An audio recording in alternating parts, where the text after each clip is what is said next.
Esta poderosa palabra es una palabra obviamente inspirada, que viene con todo el peso y la autoridad que caracterizaba a nuestro Salvador Jesucristo. Dios, en la multiforme sabiduría suya, Dios se ha manifestado y se ha dado a conocer al ser humano de muchas formas. Él se ha dado y se ha manifestado al ser humano y se ha dado a conocer como rey, como legislador, como juez. Él se ha dado a conocer como el buen carpintero, se ha dado a conocer como el buen labrador y también como el buen pastor.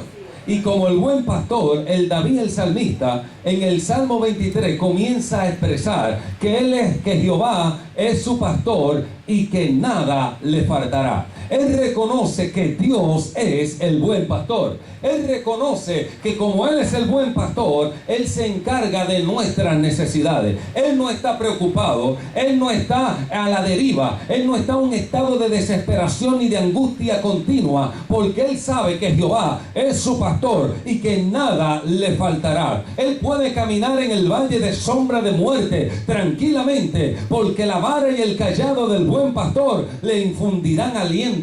Él puede caminar tranquilamente por los laberintos de la vida, no importando que aquellos que se sientan en silla de escarnecedores comiencen a planificar en el secreto consejo de la fuerza diabólica para derribarlo. Él sabe que su pastor, Jehová es su pastor, y que nada, absolutamente nada, le faltará. Gloria a Dios.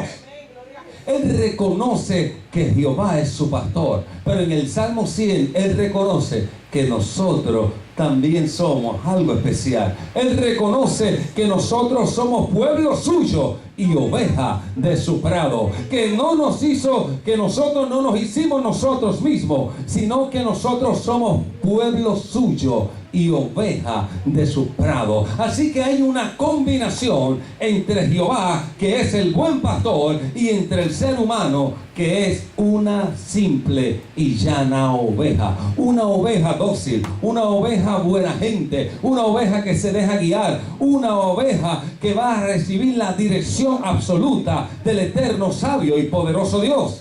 Así que estamos hablando que Dios nos compara a nosotros como débiles criaturas, como aquellas ovejitas. Entonces Dios, en su autoridad soberana, Él formó un hermoso y precioso rebaño. Qué precioso, hermano, que el Señor Dios Todopoderoso formó un poderoso rebaño. Y las Escrituras dice que los formó no en cualquier lugar, los formó en el mismo terreno de la misma boca del lobo. Las Escrituras enseñan que era un rebaño prácticamente de 2 millones de personas y se encontraban en medio de la casa del lobo. Estaban en la guarida del lobo, estaban metidos en Egipto, y aquellas ovejas del rebaño de nuestro Padre estaban siendo humilladas, esclavizadas, abusadas por los capataces de Faraón, y aquellas ovejas eran tenidas en poco, y aquellas ovejas estaban sufriendo, pero el Padre, el buen pastor, escuchó el clamor y dice: yo mismo descenderé y las tomaré, gloria al Señor, y las conduciré a aguas de reposo, y le daré pastos delicados, y las plantaré junto a corrientes de agua. Ese es el buen pastor. Dale un aplauso fuerte. Poderosa es su presencia para siempre. Pero que al mismo tiempo que estas 2 millones de ovejitas se encontraban heridas y lastimadas, Dios estaba preparando a un hombre. Dios estaba preparando a un hombre en el desierto de Madián llamado Moisés, que era pastor de las ovejas de Jetro. Y una de las características que nosotros debemos entender, que las ovejas que pastoreamos no son nuestras, son de nuestro Padre. De hecho, las ovejas que pastoreaba Jacob no eran de él, sino eran de su tío. Las ovejas que pastoreaba, la Escritura enseña que las ovejas que estaban en Israel, que los fariseos y los escribas se habían hecho dueños de ellas, no eran de ellos. Jesús miró y dice que vio a ellos como ovejas que no tenían pastor. Así que las ovejas no son nuestras, las ovejas pertenecen al al Señor. Entonces dicen las Escrituras que Dios estaba preparando a este hombre, pero no era para hacer un espectáculo en Egipto. Era tomar a este hombre, prepararlo, capacitarlo para meterlo dentro de la guarida del lobo y hacer sacar al rebaño de Jehová fuente de agua viva de la misma guarida del lobo. Gloria a Dios. Por eso nosotros los pastores no le tenemos miedo al diablo, no le tenemos miedo a los depredadores. Gloria a Dios. Nosotros como iglesia de Jesucristo y como hombres de Dios, Dios nos ha comisionado, nos ha preparado y nos ha dado la autoridad para nosotros entrar a la misma guarida del lobo y tomar las ovejas que pertenecen a nuestro Padre. Gloria a Dios para siempre. Y dice las Escrituras que todo comienza cuando Moisés estaba pastoreando aquellas ovejas.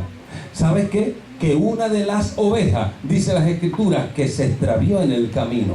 Pues Moisés pudo haber pensado, como las ovejas no son mías, pues no hay problema, yo tengo 99, que se pierda esa, una que se pierda, no hay problema. Pero esa no es la actitud del buen pastor. El buen pastor se sacrifica y busca la oveja extraviada, la oveja que está herida, la oveja que está perniquebrada. Allí desciende el buen pastor por los caminos desiertos y áridos en busca de aquella oveja. Pero oiga bien la importancia de este asunto, es que Jesús le da importancia, o Moisés le da importancia a la oveja y no a la cabra. Porque la cabra sigue su propio designio, las cabras son dueñas de sus propias leyes, pero la oveja se deja regir y gobernar por el buen pastor. Dale un aplauso fuerte, dáselo fuerte, gloria a Dios. Y una de las características de las ovejas es que Dios diseñó y estructuró a la oveja para el sacrificio. Y eso es lo que muchas personas no entienden. Ahí es donde muchas personas en el Evangelio de Jesucristo quieren las bendiciones del reino, quieren la gloria de Dios, quieren la manifestación y la presencia de Dios. Pero ¿qué están haciendo en el reino de Dios?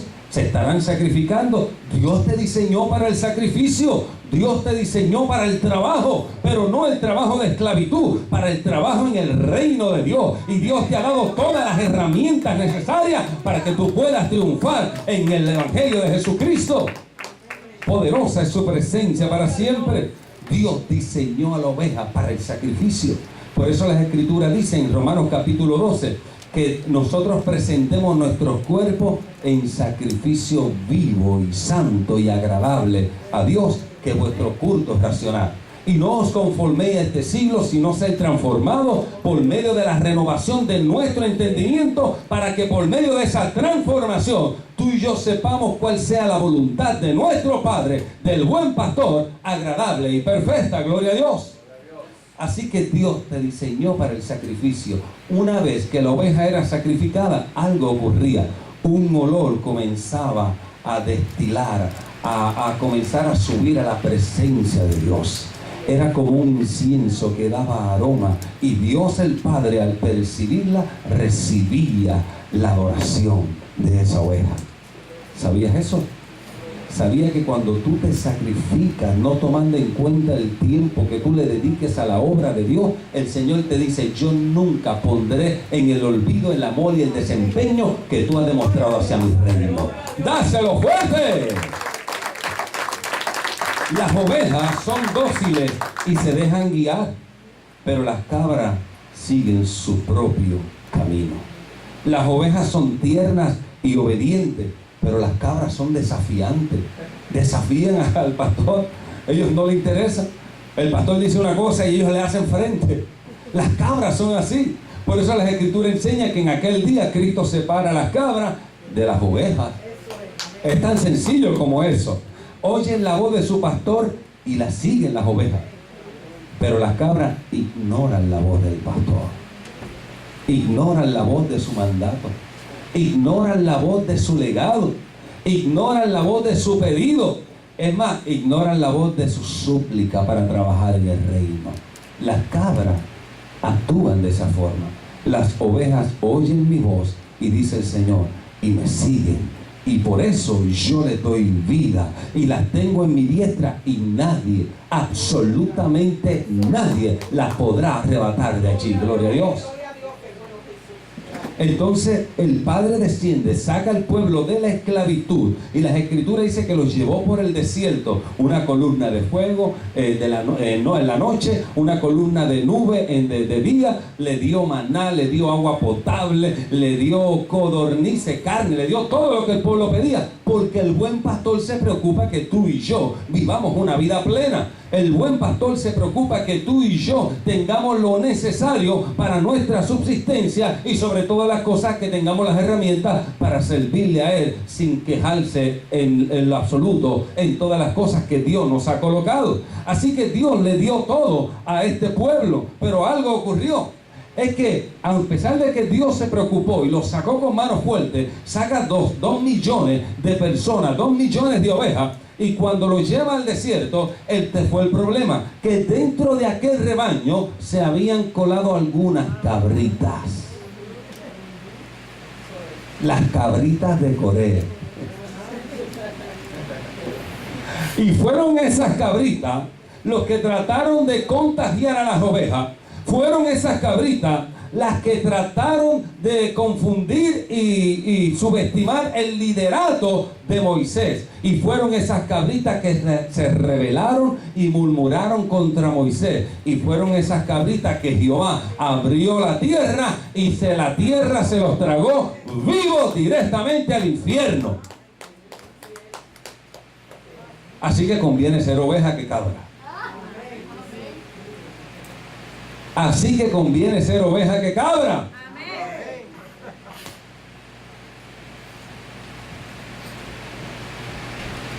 Dios la saca, la coloca y la establece como nación. Porque Dios se preocupa por eso. Dios quiere lo mejor para su pueblo. El asunto es, el pueblo le da lo mejor a Dios, ya esos son otros 20 pesos. Si alguien me da a mí lo mejor, si alguien me da a mí una camisa acabada de comprar, ¿por qué yo voy a regalar para atrás una que lleva 1 año y medio conmigo, que ha cogido agua, sol y sereno? Yo doy lo mejor. Si el Señor dice, si tú recibiste de gracia, das de gracia. Si tú recibiste una bendición, compártela, no la retenga, multiplícala, expándela, porque Dios te va a seguir multiplicando y te va a seguir bendiciendo. Amén, hermano. Gloria a Dios. Y Dios la estableció como una nación poderosa. Esa nación se llamó como el pueblo de Israel.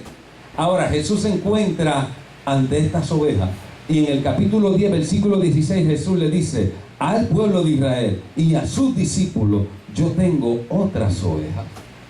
¿Sabe lo que le está diciendo? Ustedes no son los únicos. Porque el problema de Israel era que se creían los mejores, se creían que era el único pueblo que iba a ser salvo. Pero Jesús les da una cátedra con voz sublime y serena, pero con toda la autoridad y el peso divino. Le dice: yo tengo otras ovejas que no son de este redil, no son de aquí, pero vienen para acá, porque para aquí es que yo las quiero. Usted puede entender eso. Y también es necesario que yo las atraiga a estas ovejas. Ellas oirán mi voz y yo estableceré un rebaño y un pastor. Eso cayó como bomba en Israel. Pero ¿quién lo está diciendo? Jesús, el buen pastor. Jesús le está diciendo: yo tengo. ¿Sabe lo que está diciendo? Son mías, me pertenecen. Gloria a Dios. Pero hay un asunto, es que este redil no está en este redil ahora, pero este redil está en la misma cueva del lobo. Este redil está en la misma guarida del lobo.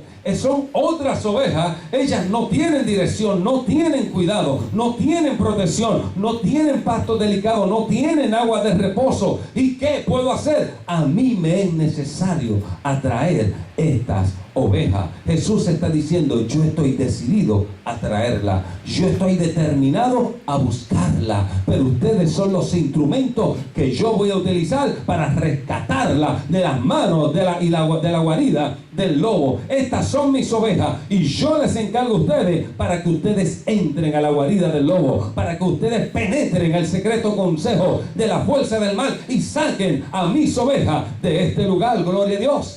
¿Y quiénes son esas otras ovejas? Jesús se refería a los gentiles. Jesús se refería a nosotros que estábamos sin fe y sin esperanza y sin amor. Hoy el Señor le dice a esta iglesia, hay todavía otras ovejas que no han sido rescatadas. Son las ovejas de nuestro Padre. Están en esta ciudad, están en la misma cueva del lobo, están sin fe y sin esperanza, están sumergidas en la prostitución, están sumergidas en el mundo de pecado y de corrupción. Son aquellas ovejas que están en el homosexualismo, la prostitución, están en el alcoholismo, en la adicción a droga. Y la pregunta es, ¿quién puede ir allí a la boca del lobo y rescatarla para nuestro Padre? Y yo pregunto, ¿dónde están los servidores del reino? Yo pregunto, ¿dónde están los que están ahora esperando a Jesucristo? Porque mucho pueblo está esperando al Señor. Él quiere que el Señor venga ya. ¿Dónde están aquellos que realmente fueron salvos y que el Señor le ha dado vida eterna? ¿Dónde están? Peor aún, la pregunta sería, ¿qué están haciendo en este momento? Y usted le pregunta, ¿estoy esperando a Cristo? ¡Ay, qué bonito!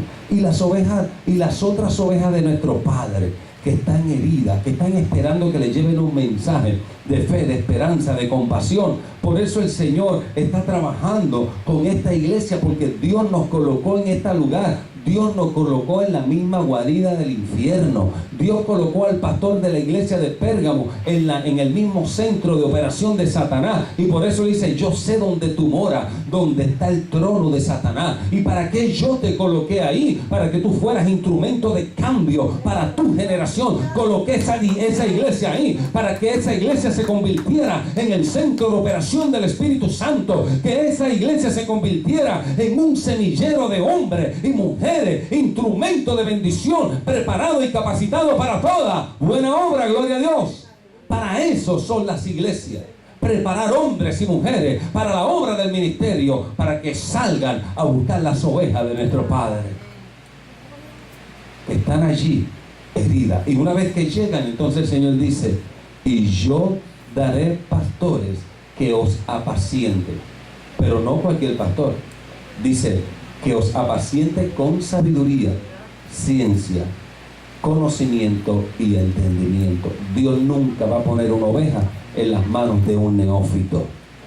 Dios nunca va a poner una oveja en alguien que te pueda destruir.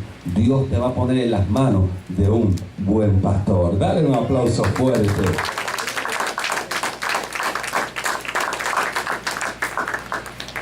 Y en el primer día de la resurrección de Cristo, Cristo le dijo a los discípulos, toda potestad me ha sido dada en el cielo y en la tierra. Y mira lo que dijo Cristo. Vayan y prediquen el evangelio a toda criatura. Y el Señor dice, y echen fuera demonios, y sanen a los enfermos, pero también discipulen, hagan discípulos, hacer discípulos, cojan a estos hombres y prepárenlos para la obra del ministerio, para que ellos también sean testigos de esta verdad divina, para que ellos sean propagandistas de este evangelio sacrosanto, gloria a Dios para siempre. Entonces el primer día de la resurrección, el Señor les da esas instrucciones, pero 2 días después, ¿cuál fue la reacción de los discípulos? Las escrituras dicen que estaban en el mar, allí en la playa dándose un sometime. Estaban vacacionando. ¿Qué les importó a ellos la palabra que Cristo le estaba dando después de su resurrección? Eso ocurre con la iglesia en nuestra presente edad. El Señor tiene su palabra, se le ministra la palabra. ¿Y qué estamos haciendo? Pues lo mismo que los discípulos, nos vamos cerca de la playa, allí a coger el aire y ver las olas del mar y las ondas del mar, cómo se mueven de un extremo a otro. Y aquellos que son más pintorescos, personajes pintorescos, comienzan a ver cómo las olas golpean las rocas.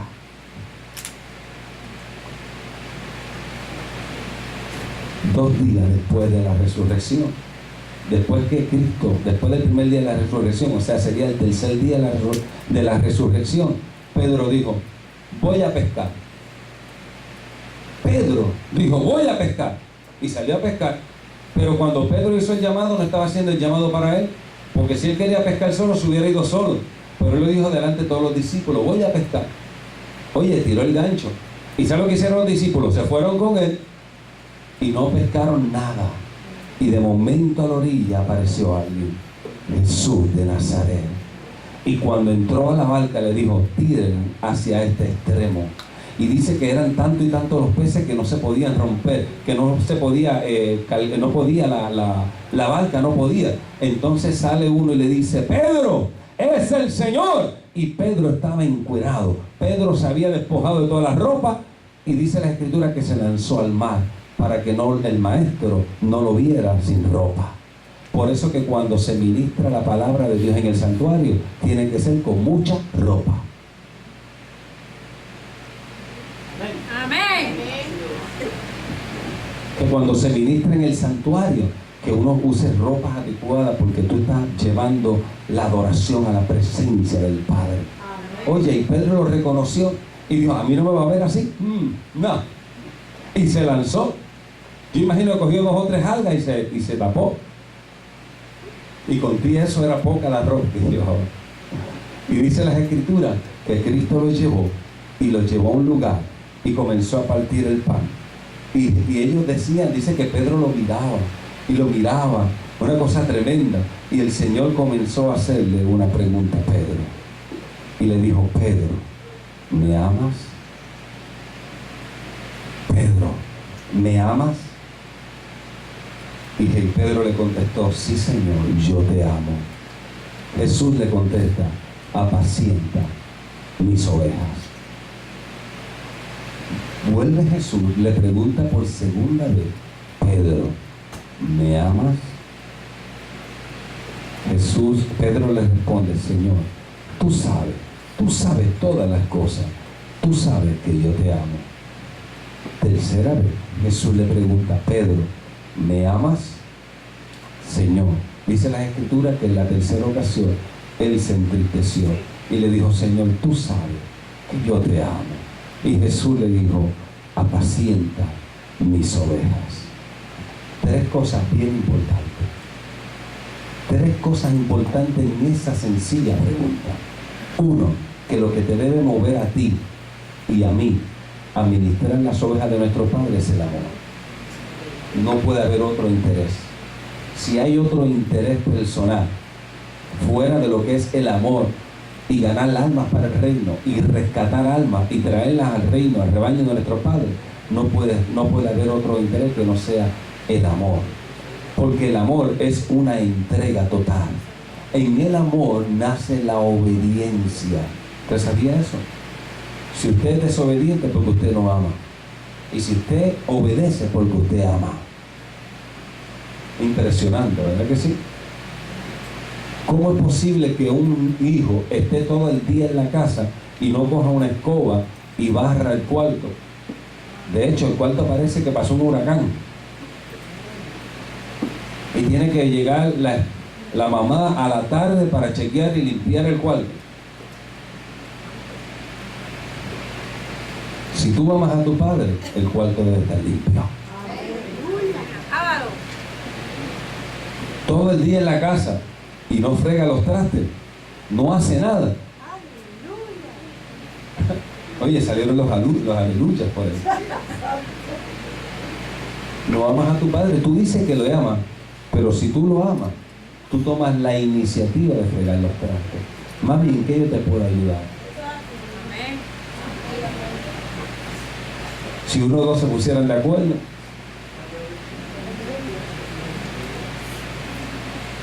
Pues eso es lo que está diciendo nuestro Padre, que el amor que nos mueve hacia su obra nos lleva a nosotros a la obediencia. ¿Cómo puedes decir que amas a Dios y no estás comprometido con su reino? Y no haces nada en la obra. De una forma u otra hay que hacer algo en su reino. Así que esa es la primera parte. La segunda es que le dice, apacienta mis rebaños. En esa parte hay 2. Una, apacentar es cuidar y proteger. El Señor está diciendo, si tú le amas, cuida el puesto que Dios te ha dado. Lo que Dios te ha dado, iglesia de Jesucristo. ¿Qué puesto el Señor te dio en la iglesia? Limpiar la casa, cuídalo, apaciéntalo, preocúpate para que ese puesto y la casa del Señor esté al día. Si tú me amas, hazlo. Tercero, este es el punto bien importante. Cuando el Señor dice, apacienta mi rebaño. Pedro, no es tu rebaño, es mi rebaño. Y estoy depositando sobre tus hombros la gran responsabilidad de cuidarlo y apacentarlo. Y me ha asegurado hacerte estas preguntas intencional 3 veces para que se te quede grabado en la memoria que no son tuyas, sino son mías. Dale un aplauso fuerte.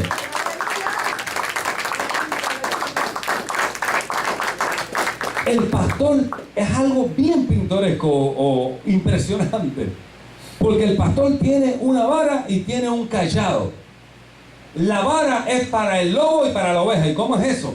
Porque la vara es un arma defensiva para proteger a la oveja, pero también para la oveja es un instrumento de disciplina y de corrección. Y ahí es cuando las ovejas cuando el pastor comienza a corregir, ahí como que la oveja, ya me voy para otra iglesia, esto no me está gustando, a tomates no huele. No, la corrección es porque el pastor te ama. Pastor que no corrige, pastor que no ama. Pastor que corrige es pastor que ama. El que no ama es el que no te corrige y te mantiene entretenido. Pastor que realmente ama y que se preocupa por tu alma para que tú alcances las riquezas del Padre. También está el cayado. El cayado es para rescatar y ayudar a la oveja sobre los terrenos escabrosos y pedregosos, para que la ayude a subir y darle dirección. Por eso el salmista David, cuando está diciendo, Jehová es mi pastor y nada me faltará, su vara y su cayado me infundirán aliento. David en este salmo, aunque lo han cogido para aquellos que mueren, este salmo es más vivo que todos los salmos, porque este salmo reconoce que Dios está en control en todo tiempo, en todas nuestras necesidades. Lo más sencillo y más simple, nuestro Padre está al tanto de ello. Gloria a Dios para siempre. Pero hay algo bien interesante. Las ovejas están indefensivas porque están en la casa del lobo. Y yo pregunto, iglesia de Jesucristo, ¿qué estamos haciendo y qué vamos a hacer? ¿Seguiremos que estas ovejas sigan sumergidas en el mundo de corrupción e inmoral y que se pierdan en la eternidad, cuando el Padre nos ha encargado a nosotros que entremos a la casa del lobo y las rescatemos? Él le preguntó, Pedro, ¿me amas? Señor, tú sabes que te amo. Carlos Bermúdez, ¿me ama? Señor, tú sabes que te amo. Eunice, copastora, ¿me ama? Señor, tú sabes que ella te ama. Laica, tú le amas. El Señor sabe que tú le amas. José, tú le amas. El Señor sabe que tú le amas. Iglesia de Huerto de Riego, le ama. El Señor sabe que le ama. Pues Él te dice, ahora te envío para que penetre a la guarida del lobo en esta ciudad y te comience a confrontarte cara a cara con el lobo y rescate a mis ovejas. Tú puedes entender eso. Que entres a la casa del lobo y traiga las ovejas de vuestro Padre. Si tú le amas, tienes esa responsabilidad sobre tus hombros de orar e interceder por esta ciudad. Orar e interceder por todo el cuerpo ministerial. Que todos los líderes se reúnan todos los domingos de 11 a 12 orando, clamando, intercediendo por el cuerpo de liderato de esta iglesia, orando, intercediendo por esta ciudad. Tenemos, iglesia de Jesucristo, que derribar, escuche bien, al principado de esta ciudad. Tenemos que derribarlo. Y un aspecto de lo que, uno de los aspectos en los cuales nuestro adversario puede ser derribado en nosotros, primeramente poniendo la acción a las palabras que nosotros le expresamos a nuestro Padre cuando le decimos que lo amamos. El que me ama, mi palabra guarda. Y la Escritura dice que el Señor, cuando resucitó, le dijo, para que ustedes vayan y cumplan todo lo que yo le he mandado. Oye eso, para que ustedes hagan y cumplan lo que yo les he mandado, y estaré con vosotros todos los días hasta la consumación de los siglos. Cristo está diciendo: no teman, porque donde quiera que tú vayas, allí yo voy a estar. Si tú estás dentro de la casa del lobo, tú no vas a estar solo en la casa del lobo. Yo estaré allí contigo para librarte, y te colocaré como muralla fuerte, como muralla de bronce y columna de hierro. Y ellos te van a enfrentar, y ellos pelearán contra ti, pero el Señor te está diciendo: pero no te vencerán, porque yo estaré contigo para librarte. Dáselo fuerte en esta hora, gloria a Dios. ¿Me amas? Tú sabes que te amo. El Señor te pregunta, iglesia de Jesucristo, en esta tarde: ¿me amas? ¿Te has preguntado te has hecho tú esa pregunta? ¿Yo amaría al Señor? ¿Yo voy a la iglesia? ¿Eso es suficiente? ¿Yo soy músico? ¿Eso es suficiente? ¿Yo doy mi diezmo y mis ofrendas? ¿Eso es suficiente? ¿Yo hago esto y eso es suficiente? La pregunta es bien sencilla y clara. Pregúntate: ¿amo yo al Señor? Y cuando amamos al Señor, estamos dispuestos a todo. Cuando Pedro entendió este mensaje, las Escrituras enseñan que Pedro, una vez que lo metieron a la cárcel, no estaba quejándose. Pudo haber dicho: mira, por culpa del Evangelio estoy aquí en esta cárcel, pudiendo estar con mi esposita en el hoyito de la cama. Allí estaba preso, lo azotaron, y dice que al otro día salió y fue contento por haber sido tenido digno por pasar la afrenta por causa del Evangelio de Jesucristo. O sea, ese fue gozoso y siguió predicando el Evangelio. Nada lo detuvo en la vida. Nada, iglesia de Jesucristo, te puede detener si tú amas a Dios. Hay angustia sobre ti, claro que hay problemas, hay dificultades, estás transitando por momentos difíciles en tu vida, pero sobre todas las cosas ama a Jehová tu Dios. Ámalo. Eso es lo que el Señor te dice: si tú me amas, cuida lo que se te ha entregado. Si tú me amas, cuida lo que Dios te ha puesto en tus manos. No es el pastor, es lo que Dios te ha colocado, porque para este tiempo fue que naciste. Esta es la época, este es el momento por el cual Dios te llamó y te escogió para que estés en las manos de un buen pastor. El buen pastor está contigo, no te dejará ni te desamparará. Sencillamente pregúntate en esta tarde: ¿yo amo al Señor? ¿Realmente yo amo? Llevo 27 años en el Evangelio. ¿Qué he hecho en el reino de Dios? Y esa pregunta, la respuesta a esa pregunta, el Espíritu Santo te la va a contestar en tu interior. Inclinemos nuestro rostro en esta tarde.